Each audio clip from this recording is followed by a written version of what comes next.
This is a brick breaker game. Let's build this using ChatGPT in less than 2 minutes.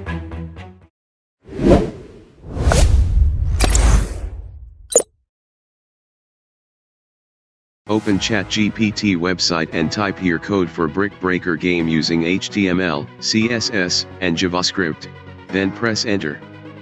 As you see now, ChatGPT is generating code for our game and it will take few seconds to complete. For this game, code is not that simple.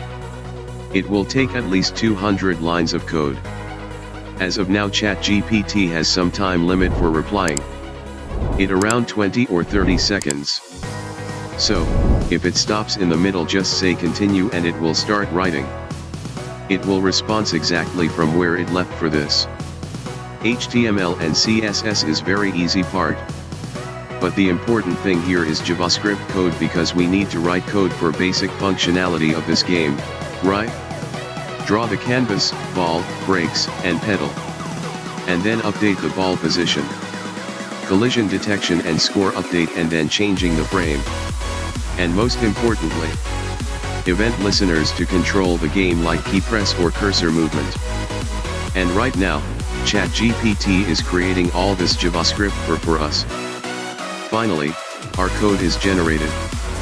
So, let's copy all this code one by one and paste in index.html file.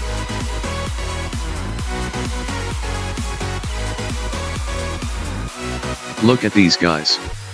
Almost 200 lines of code, and ChatGPT created it less than 2 minutes.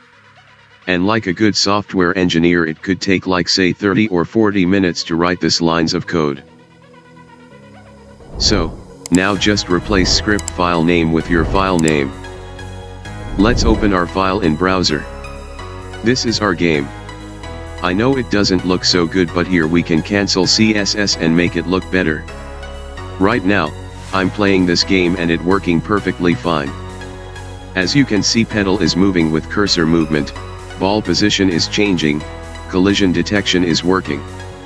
The score is getting updated. It shows game over alert pop up.